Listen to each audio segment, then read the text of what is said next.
was praying about what to do, and one of the things that I'm learning is that when God delivers a mighty word, when God delivers a strong word, that it's not always good to throw another word on top of that word without really digging down into that word. Oh, amen? Amen. Because just because we taught it doesn't mean that you fully got it. Bring that shovel, because I said something about digging out. Yeah. We're going to dig this thing. Now, this particular shovel, Pastor Robinson let me borrow it. This is one of the shovels that we use for the groundbreaking of the building you're in right now. See that?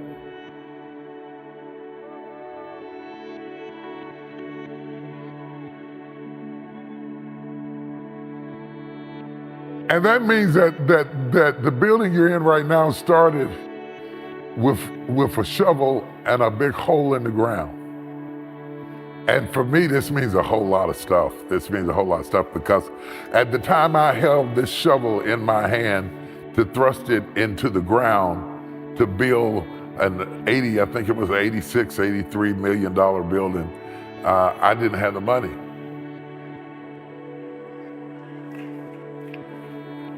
I didn't even have the down payment on the money. I didn't have a loan approved. I didn't have a bank that was give us the money. I had enough money to dig out the hole. And we dug out the hole, not just with shovel, but with bulldozers. We dug out the hole. We dug the hole. And it was a big, huge hole. And it was so exciting, and the church was excited, and they were dancing and shouting because I was preaching faith and power, and we dug the hole, and they started shouting until grass started growing in it. And they were still shouting a little bit, but then water started filling up the hole. And time passed, and I couldn't get a breakthrough. And while we were digging the hole to build the building, I ended up having to dig a hole to bury my mother. So when I see this shovel, I see a whole lot of things. I see stress and struggle and pain. And I finally drove past the hole. I drive past, this was a hole. I drive past it every day, going around to the building. I told God, I said, I'm not worried about that building. I said, I'm not building that for my children. I don't have but 5. This is for your children. And if you don't provide for your children, I'm gonna have the biggest swimming pool in Dallas. I'm gonna put some concrete in it and paint it blue and just open up the biggest swimming pool that they have ever seen in all their life, because the battle is not mine. Y'all don't hear what I'm saying. It belongs to the Lord. I said it belongs to the Lord. And we're gonna talk tonight. I got so many praise reports and testimonies from Building for Expansion when I was teaching on it Sunday. So many people said it blessed them, it touched them, it changed their lives. People were talking about how they were crying, how they were touched. We're gonna go a little bit deeper, because everywhere I could go, on Instagram, Facebook, Twitter, everywhere else, they were saying, I got my shovel and I'm ready to dig. And some of them showing me emojis of people digging. I didn't even know they had emojis of people digging. I guess they call them emojis, those little video things, and they digging, they just digging, then digging and digging, then they start digging again, the same dig that they dug before, and everybody was sending me stuff like that about digging and stuff like that. And I wondered in my mind, beyond the excitement, when it comes to practicality, do we really understand what that means? Let's back up a minute and go back to the text where I started from. When I started into the text, I was in 2 Kings 3, 8 through 19. And I'm not gonna give you the whole thing, But tonight, instead of talking about building for expansion, we're going to talk about dig your way out. Okay, dig your way out. I made a statement in the early part, and it says, and he said, which way shall we go up? And he answered, the way through the wilderness of Edom. So the king of Israel went, and the king of Judah, and the king of Edom. The king of Israel, the king of Judah, and the king of Edom. Now I want to stop there and say something to you. The king of Israel, Jehoshaphat, Jehoram. The king of Judah, Jehoshaphat, and the king of Edom had nothing in common. They had nothing in common. They had different belief systems. They had different people, but they had come together because they had a common enemy. The Moabites were trying to destroy them. And the reason I stress that point is that sometimes people only want to work with people who are like them, who look like them, or who act like them, or who vote like them, or who think like them, or who worship like them. You know, people have all these ideas. What are you doing with so and so and so? Come out from among them and be ye separated. But be ye separated doesn't mean that God won't use other people to be a blessing in your life. In fact, God used prostitutes. Oh, y'all don't know your Bible. He used some of the most ungodly people. He sent old backslidden Jonah to preach the gospel. Jonah, the runaway preacher, who openly defied and disobeyed God, sent him to run a revival. And the revival was effective. The whole nation got saved, and Jonah got mad. And God still used it. Because in order to accomplish his purpose, God will use whosoever he will to get done what he's trying to get done. You should learn something from God about that. When God gives you a purpose, he may not use your relatives, and he may not use your friends, and he may not use who you had in mind. But when God determines to bless you, you've got to build a circle that doesn't stress you. Come on, somebody. You got to build a circle that doesn't stress you. And some of you are so particular about who you connect with that your vision is delayed. Suppose the king of Judah would have said, I have been loyal to God. I have served God. When the king of Israel, way back when you all were serving idols and worshiping Baal, your mama was Jezebel. I had no deal with you. Your mama was Jezebel. Tried to kill my teacher. Why would I have anything to do with you? Your father was an idolater. And even though you weren't as bad as they were, you have your issues with Jehovah. He said, no. For the immediate need, it is expedient that we form connection to overcome the Moabites, because the Moabites have threatened to kill us. And come on, King of Edom, I'll take you too. I'm not an Edomite, but I'll connect with you. There ought not be such a thing as black churches and white churches and Latino churches and millennial churches and boomer churches and Baptist churches and Methodist churches and we got all kinds of ways to describe our biases. But in reality, when you get in trouble, I mean really in trouble, when you really get in trouble. I've been in trouble and I had a doctor and couldn't spell his name. But if he could get me better,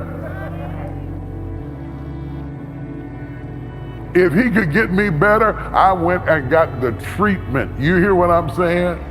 I went to, and I've been asking my wife, what was his name again? But if the medicine is good, if the surgery is good, I've never asked a paramedic what his faith was before he came on a car wreck. No, don't touch me. You Jehovah's Witness, you can't touch me. No. I don't care what you are. Give me that oxygen. Give me that, put the oxygen on. We'll convert you later, but right now I gotta breathe. We'll have a religious theological debate in a minute, but right now I'm focused on breathing. Now maybe you're different. Maybe you would rather asphyxiate. But me, I like breathing. I know that's crazy, but I kind of like breathing. And if I could get some oxygen, I don't care whether it's white folks oxygen or black folks oxygen or Jamaican oxygen or Haitian oxygen. A brother like me just wants some oxygen. You understand what I'm saying? I don't care what color my waiter is. I don't care if it's a woman or a man. If I want some chicken, just bring me some chicken. He can bring a little boy, bring me some chicken, bring me some chicken. I want to eat. They formed an alliance, and the alliance led to the destruction of the Moabites because they understood how to make connection. And then they started through the wilderness, and they got in the middle of the wilderness at the word of the prophet, and they found out in order to go further, they had to dig ditches into a dry riverbed. Now the riverbed was already big enough to hold water. But what God was going to do was so much bigger than the riverbed that the prophet said, dig ditches in your valley. And 7 days into the trip, they had to dig ditches in their valley in the wilderness without water in the hot sun. So they had to sweat it out. And God did not alleviate the sweat to perform the miracle. Oh. God did not alleviate the sweat. See, a lot of us, we are sitting back like this, you know. When the Lord gets ready, He gonna make the way. And I'm gonna sit here and wait on the Lord. Had they sat there in the wilderness and waited on the Lord, they would have died. They had to have the faith to go as far as they could with what they had.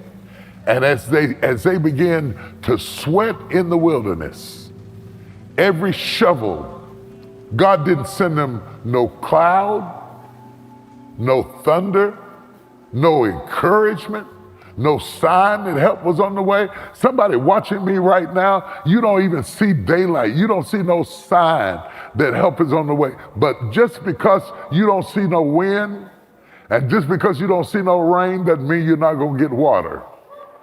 The Lord said, I'm gonna send you the water.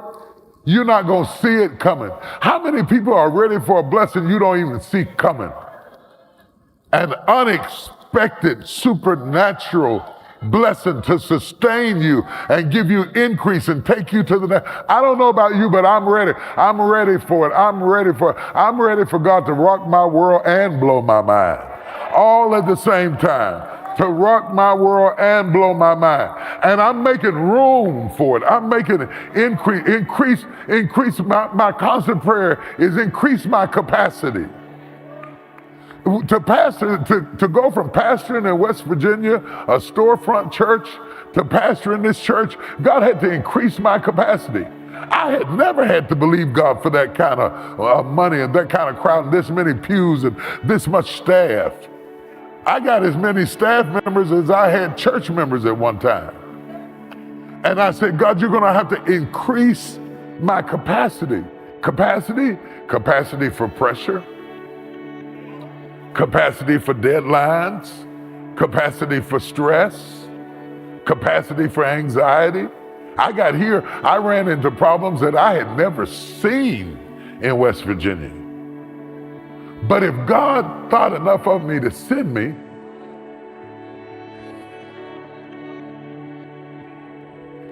whom the Lord calls, He qualifies. And I came to tell every person in this room, you can do this. I know it's hot, but you can do this. I know you're sweating, but you can do this. I know it's tough and the ground is hard, but you can do this, or God wouldn't have put you in the situation in the first place if you can't do this. Look at somebody and just yell at them like you yell at your kids. Don't use your little nice voice you use at work. Like you yell at your kids and say, you can do this. You can do this. You can do this. Don't give up on your dream. Don't give up on your hope. Don't give up on your promise. Don't give up on your prophecy. Don't give up on your destiny. Don't give up on what God called you can do. You can do this. It may stretch you, it may expand you, it may enlarge you, you may have to build more structure, but you can do this.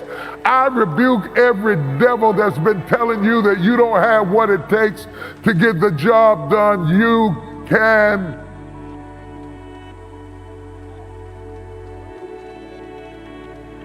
God, I feel like I'm talking to somebody already. You can do this. I never did it before. Yeah, but you can do this. They've never done it before, but you can do. I didn't study this in school. Yeah, I get that. But you can do this. I don't have a degree in that. Yeah, I get that. But you can do this. If you couldn't do this, God wouldn't put you in this situation. Whom he calls, he qualifies. You can do this. You can do this. And if you don't know what you're doing, get somebody who does and partner with them. Say, I got the calling and you got the information. Let's get together and make this happen. You can do this. Partnership, write that down. Partnership is the way to prophecy. When you partner, God makes it possible. God told Eve, in much travail shall you bring forth children, but she couldn't do it by herself. He said the seed of the woman shall rise up and bruise the head of the serpent, and the serpent shall bruise his heel. Hey, problem, woman ain't got no seed. But she had a partner. But her partner didn't have no womb. But y'all don't hear what I'm saying. See, all of creation is built on partnership and connections. And I'm wondering, are you making the right connections for what's next in your life? And what are you willing to slay?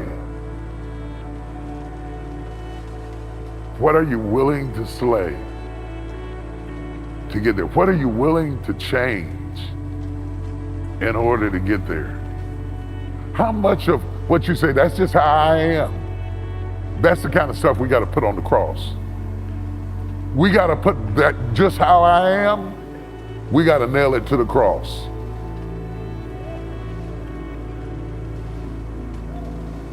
See, y'all all right with putting Jesus on the cross. Y'all all right with putting lambs on the cross. You don't even mind putting goats on the cross. But when I start talking about putting you on the cross, you get real quiet.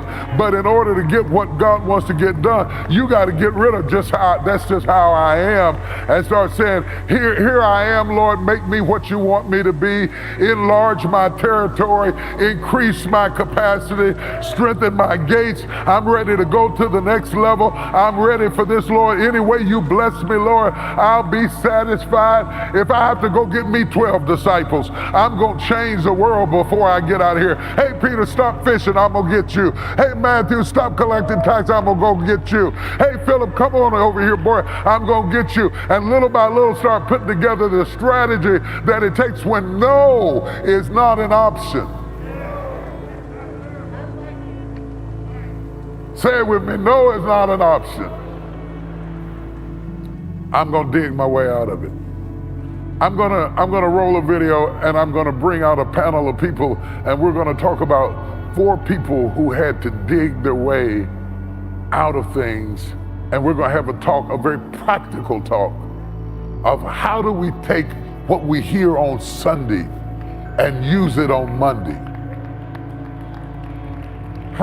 How do we take what we shouted about, we sang about? We know God said it.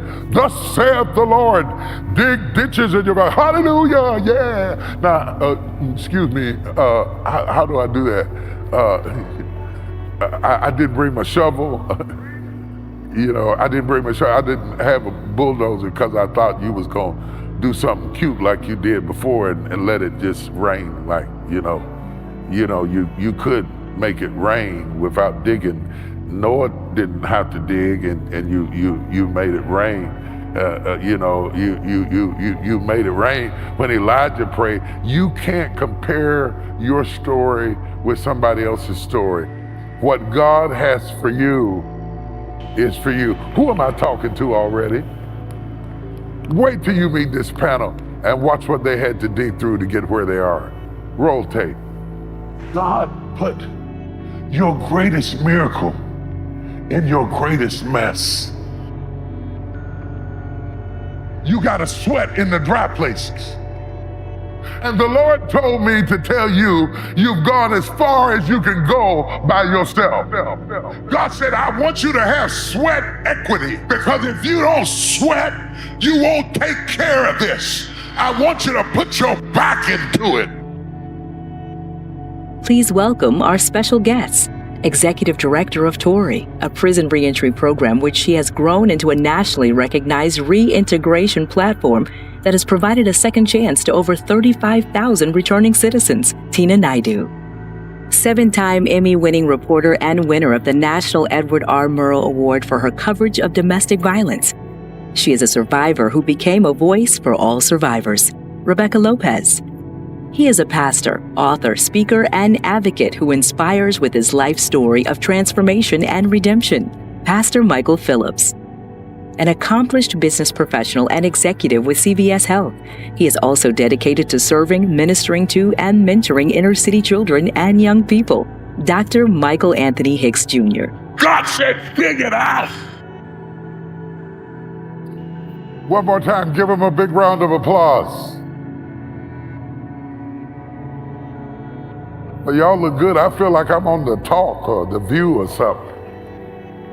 Am I whoopee? I guess that makes me whoopee if I'm on The View. That's cool. Welcome here. We're glad to have you here. We're glad for your life. We're glad for your story. We're glad for your accomplishments. We're glad for the things that God has done in your life. And we're glad that you didn't quit. I'm real glad you didn't quit. Yeah, I'm glad that you didn't quit.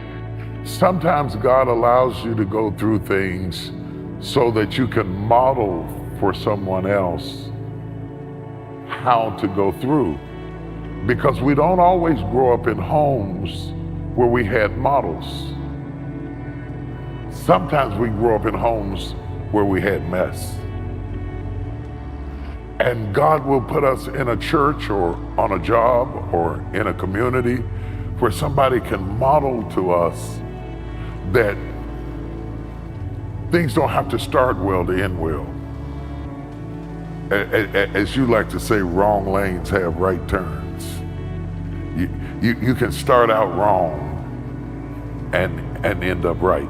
We were talking in the back, Rebecca, and you're on TV. And you've been on TV for a while, and you've been in our church. How long have you been in our church? More than 15 years now. Has it been 15 years? My God. Thank you, Dee. And you've been at WFAA how long? We were going on 25 years. 25 years on WFAA, and had 7 Emmy Awards and the prestigious National Edward R. Murrow Award for your coverage of domestic violence. How? Yeah, that's big stuff.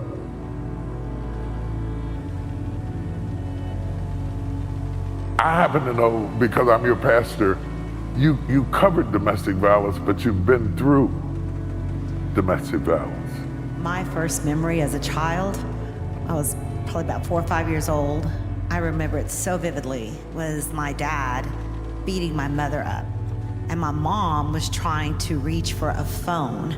Back then the phones were on the walls, and she was trying to grab the phone off the wall, and she was just screaming for help, and I was standing there feeling helpless, not knowing what to do, not knowing how to help her, wanting to help, and I just cried and cried and cried and cried. And then on top of that, I was sexually abused as a child, starting at about 5 until I was 10 years old. Wow. So, my life, I felt unworthy a lot of times. You and I have had this conversation before. So I kept doing things in my life, in my personal life, in my work life. In my career, I was excelling, but in my personal life, I was totally broken. I was broken because I felt unworthy, unlovable. So I kept making the same mistakes and doing the same thing over and over again and getting the same results. Thank you for saying that, and thank you for your transparency, and thank you for enduring that. What really sings out to me is that you can be doing good in one area and be doing really bad in another area. And people are so mesmerized by how you're doing good in that area that they don't see your pain. How much pain did you ingest to have been raised in an abusive home, molested as a child, and seemingly can't escape the prison of feeling unworthy? There was a lot of pain, Bishop, a lot of nights where I cried myself to sleep. I went from one bad relationship to the next, thinking that that's how I was going to find the love that I needed. And it was the wrong place. I was like that song, I was looking for love in all the wrong places. And I came to you and you said, stop reaching back to what's familiar. You're better than that. Dig deep inside of you and find something better for your life. And I'll never forget, on a Thanksgiving day, I was at home and I was alone and I was crying on the floor by myself with no one to spend my Thanksgiving with. My son had gone off with his father because I went through a divorce. And I lost everything in that divorce. And I'm there in an apartment. I'm broke.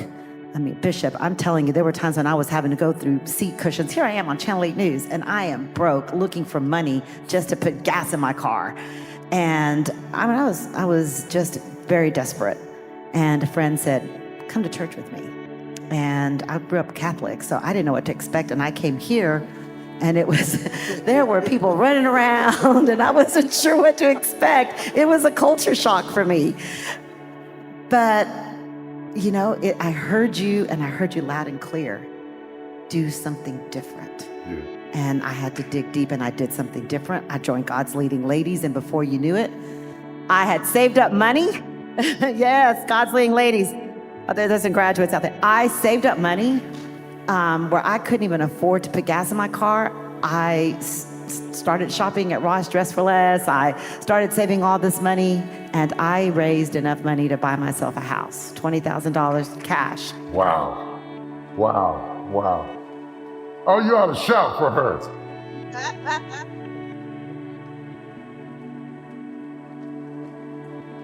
It must have been very difficult because you work in a profession where those women wear bad dresses. They wear those expensive $500, $800 dresses, and you're shopping at Pay for Less in any place you can. I actually had somebody come up to me and say, you know, people are talking about you. They wonder why your hair looks the way it does and why you look like you were wearing cheap makeup and why you dress so shabby. And, you know, I mean, I had scuffed up shoes. I couldn't afford anything because I was trying to focus on my son and raising my son and putting food on my table. I really, honestly, I had to get to a point where I just said, you know what? I don't care what people think about me. I don't care. I don't. And I still feel that way. To me, it's all about who you are inside. Isn't it funny that while you were struggling to learn how to feel worthy and not go back to what's familiar, which is not easy to do, by the way, because once a pattern is set up in your life, it's hard to break a pattern, and it's easy to be what you see. And in the midst of growing to become worthy, you still had priorities right, because a lot of women wouldn't have been worried about raising their son, they'd have been worried about doing their hair. And I focused everything on him. He is my pride and joy. You guys know Jacob, he's actually worked around here at the Potter's house. And, you know, when I look at him now in college and now I'm gonna get emotional, doing the things that he's doing, and he loves God. And he used to sit right there on the second row and sometimes he'd be playing on his phone. I'm like, Bishop is preaching, you know. But what you preached got into his soul. And he is such a great human being. And that's the proudest thing I think I've ever done in my life, was I put him first. Wow. Wow. Wow. Wow. All of us are working on ourselves about something. We're not there yet. Working our way to worthy is a process. And it's a mental thing. And it's a personal thing. And even if you'd have got your hair done and your makeup done and then you'd have paid $5,000 for a dress, still doesn't necessarily mean that you're any better on the inside. What did you say to yourself after you walked out of my office? I remember us talking. After you walked out of my office, what did you say to yourself that started to bring yourself to dig your way out inside? See, digging your way outside isn't always the problem. Digging your way out inside, that's the problem. That's where the enemy wants to really destroy you. What kind of things did you have to say to yourself? Because I want people who are watching online and people who are in the room, because they're not going to all stand up and hold their hand up, but there are people in the room right now who are going through what you're going through in one shape or another. And it is not uncommon for somebody who has been sexually abused as a child to feel unworthy. When you start out being used, you feel like a toy. And so it's very natural for you to become somebody else's toy. You know, and if I do this, will you like me? If I do that, will you like me? If I do this, will you love me? And so you get into this exchange game. What did you start saying to yourself? No, I think I just got to the point where I was sick and tired of being sick and tired. I was just sick of myself. I was sick of going through the same thing. And I think my friends were sick of me too, because they're like, if you come to me one more time to talk about the same problem over and over, you just keep repeating it to yourself. Why do you keep doing this? And I finally said, you know what? I have to stop. I am going to stop. And I literally went through my phone and I deleted people's numbers, people that I knew were dragging me into places I shouldn't go, into things and that being who I didn't want to be.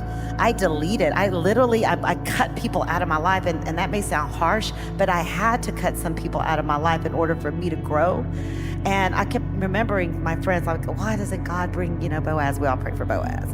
And finally, my friend said, you know what? Stop searching, stop looking, start loving yourself, start digging deep in yourself, and start spending time on you. Yeah. Spend time, go through God's leading, ladies, go through things that make you better. And that's what I did. And, I guess I'll probably announce it he was sitting right in front of me, one of my best friends for 15 years, but I couldn't see him because I was over here, thinking that all these other, fun guys, the bad guys were the people that, were the fun people. But he was right in front of me, one of my best friends, and we have an incredible relationship. And I believe that, God has finally blessed me. So you ended up with Mr. Fun instead of Mr. Familiar. Exactly. Wow. Somebody ought to say amen to that. Do you know how much courage it takes to be a public figure and to stand on a stage and talk about your private life? That's a sacrificial lamb. That's an offering. Because Rebecca has to go to work tomorrow at WFAA and do the news. And she had to cover domestic violence, having experienced it. No wonder you won an award in it, because you threw your heart into it. Yeah, there was a story of a woman named Deanna Cook, and she died calling 911. She wanted help, and they couldn't get to her because there was a failure in the system, both from the reaction of the Dallas Police Department and also what was happening in the 911 call center. And she died, and I heard that tape. I heard her for 8 minutes dying, pleading for help, and I thought, that could be my mom. And so when I look and when I tell the stories of domestic violence victims, that brought it all back to me. And I wanted to change things. And so my stories on domestic violence and how Dallas police responded and what they did actually changed the way DPD now responds to domestic violence calls. Wow. See, when I talk about Bill for expansion, everything you went through, God then put you in a place of expansion where you had a voice. That little girl who watched her mother get beat up didn't have a voice. but now you have a voice that's able to move things through the police department, through the whole city, and won all these awards. God gave you a voice and empowered you. And those of you that are listening at me right now, you might be in a situation where you feel voiceless, but God is going to give you a voice, and he's going to give you influence, and he's going to give you the ability to change your situation. And the reason you went through everything you went through is so you could become an answer to somebody else's problem and meet their need. Talk to me, somebody. Talk to me. Talk to me. I'm going to get to the rest of you, but your story is so provocative to me. When you look back over your life and you look at Jacob, and you're raising your son while you're raising yourself. You know, that was probably one of the hardest things for me, because I was ashamed of who I had become. And I kept looking at him, and I wanted him to just be different. I wanted him to be better than what I was. And that was hard. It was a struggle, because I wanted so hard for my son just to see strength, even though I was falling apart inside. And that's when I knew I had to change. Bishop, when I came and I sat right there on the second row, and I heard you preach. And like everyone has probably experienced, I felt like you were talking directly to me. And I said, you know what? This is what I need to do. This is where my son and I need to be. And that's how I grew. I grew because God got inside of me. God spoke to me. God got inside of you. It was God. It was God. So part of her digging was deleting. She didn't need a shovel. Every time she deleted a number, she was digging her way out. So there's no need for her to go home and start digging in the backyard, because that's not the shovel she needed. She needed the shovel to be able to say no. And to get saying no gave her voice back. Everything she's saying has something to do with getting your voice back. The ability to say no, that's getting your voice back. The ability to win awards as a news anchor, that's getting your voice back. The ability to cover a story you used to be in. Y'all are not talking to me. That's getting your voice back. And before it's over, I'm going to give you a chance to ask questions, so stay online. And I want you to start sending questions in, because maybe you might need some direct information from one of my guests tonight that will help you to become who you are. Tina, you have done such an amazing job with T.O.R.I. Thank you. You have been here since you were in school. I have watched you grow up. You look just like you did the day I first saw you. You haven't changed a bit. I have watched you grow up. You've been here since you've been in school. You've become the director of our Texas Offenders Reentry Initiative. You've won how many awards for T.O.R.I? A lot of them. all kinds of awards. Recently, you went to Canada. Tell us about that. So I was invited to Canada based on a partnership, a relationship that was built at Project Gideon a couple years ago. So we were sitting at lunch during Project Gideon. You told us to go kill our giant and come back. We didn't know what the giant was. So we're just having this conversation. And Richard Bragdon, who's now the member of parliament there, he was a pastor that had come to the conference, and he said, you know, I really like the work that you guys are doing. Can you come to Canada and show us what you're doing?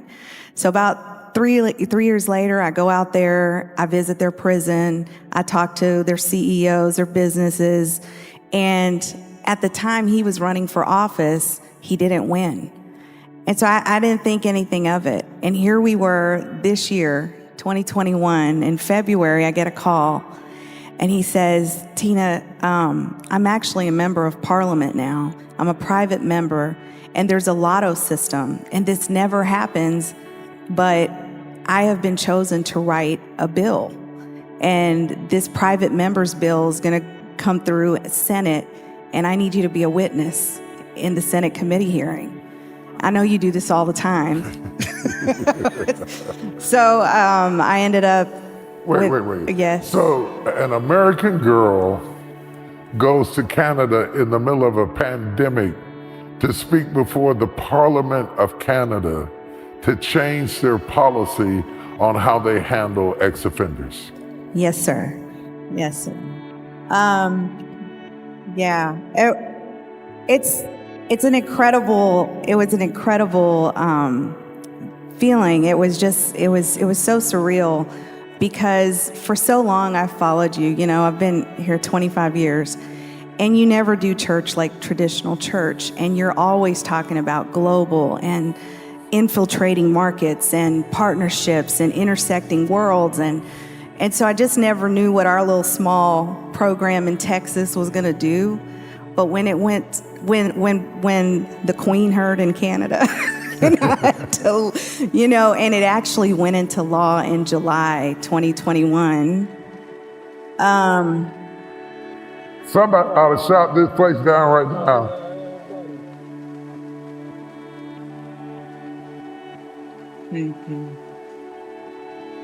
Again, if you have a question, drop it in the comments. We're going to take as many of them as we can.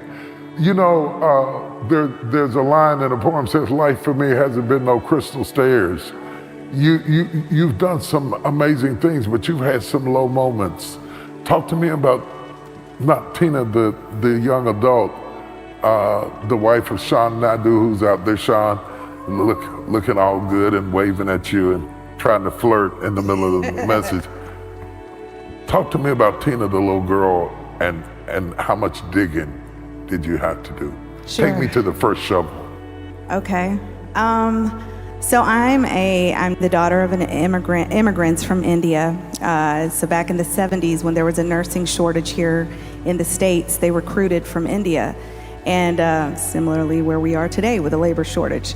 And my parents came here to a country they did not know the language, but they were recruited. And as I started, you know, I was born here, but there was such a cultural divide in our house because when I went to school, I was a certain culture. When I went to an American church, I was a certain culture. But then when I would come home, it was a whole nother set of rules. And the thing that was really crazy for me growing up was I just always felt divided, like inner conflict all day long, because I grew up in a Christian home, and I think it was a Pentecostal home, which for a lot of reasons reminds me of Holiness Pentecostal. It was very, very strict. And my father was he was a blue collar worker that, I don't know, he was just a very angry person.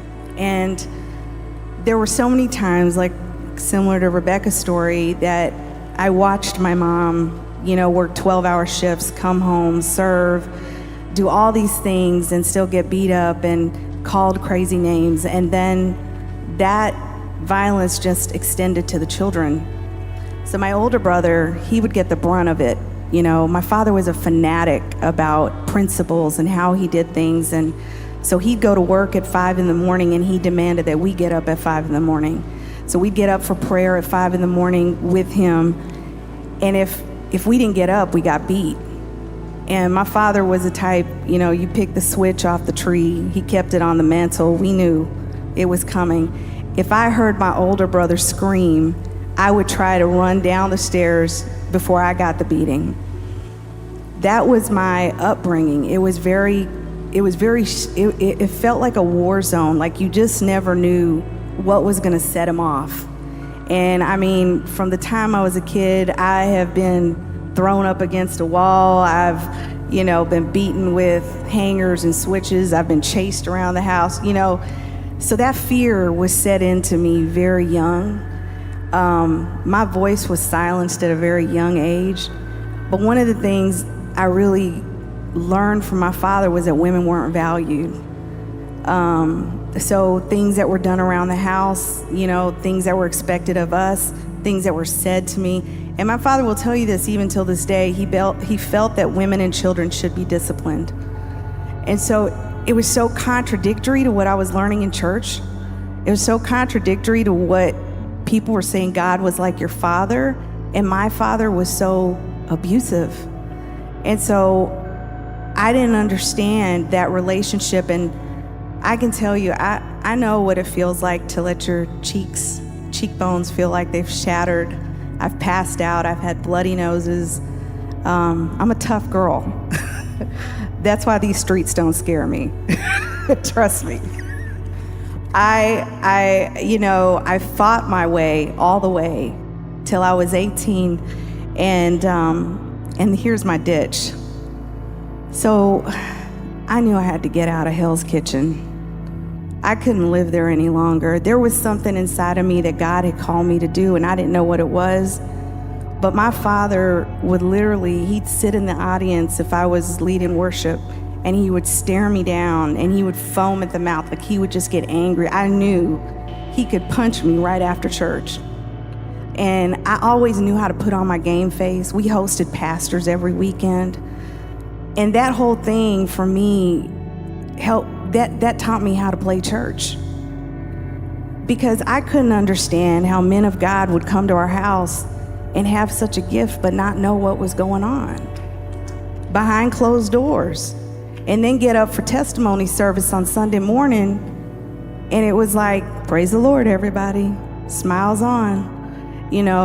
I remember whelps just up and down my legs, my back, and I knew it wasn't right, but I didn't know what to do.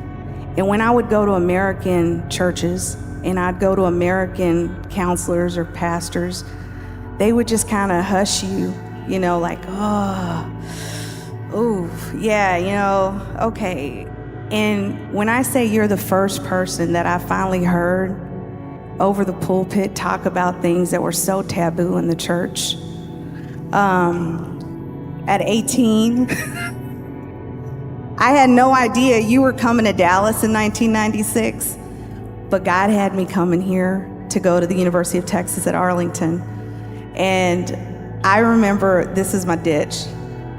As a brown kid, as an Indian child, there is this stigma that you are a model minority. You're supposed to be good in math and science. I'm not good in either one of those things. And typically, you go into being a doctor, an engineer, a lawyer, these high-level professional degrees. I knew that's the only way I was going to get out of the house. Now, my parents never would teach me how to go to college. I would just hustle, like ear hustle with everybody. Where are you going? Okay, so I found out that UTA had a program for pre-med, and I made up this whole story that my parents thought that was my natural next step. And so I got out here, no money, fought my dad for a check. Now, mind you, it's different if you're broke, but my dad was wealthy, and he wouldn't give you $1. I mean, there were days that my car would break down, and I would call him, and he'd say, well, if you were here, you wouldn't have that problem. And I'd be in the hood, like social working, okay? And like drug deals happened right in front of me. And it was like my street smart from prior living that helped me survive. But it was your ministry. And there were so many times in the ministry that every time I came to church, and mind you, in 96 when I found you, and actually November was when I came. And I remember the first Sunday I came in the green sanctuary that we had over there. And that first Sunday, I was all in. Like the vision you put out, I just knew. I knew I was home. And then you were talking about the City of Refuge. We were building, and you talked about this Women's Crisis Center. And I was like, oh, okay, I'm gonna be the director of that. Whenever that happens, I'm gonna do that. So that's what I'm gonna go to school for. Well, I'm pre-med. First year of school, I'm flunking out math and science. And I remember crying and praying to the Lord because, mind you, my father told me I was stupid my whole life. He always told me I was good for nothing. I wasn't intelligent. I wasn't pretty. I believed all these things. And you gotta remember that critic is who I hear in my head all the time. And and I would constantly try to please him to hopefully shut down the noise, but he kept moving the goalposts. Like you could, you just never measured up. But as a kid, you didn't know that. So you just keep trying. Well, when I got here and you started speaking these messages, there was a book you wrote, Daddy Loves His Girls. And I was reading the book, and all of a sudden my perspective on who God was, that he wasn't out to get me like my dad, but he was for me. You just gave me this whole new perspective. And so I just kept coming, and 7 days a week, literally, I would go to school, and after school, I'd drive up Pioneer Parkway, and I'd come right here. I was in the youth council, I was in the youth group, I was in that TV building that used to be the youth sanctuary.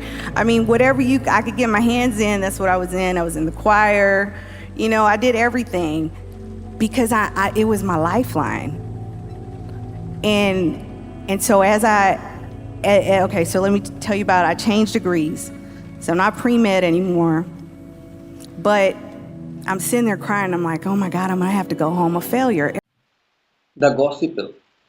The gospel when I disparate from McDonald, no crush, with me as considering, giving and receiving, but we only you are the only ones to or minister unto me for even in we sit on and again unto my nature.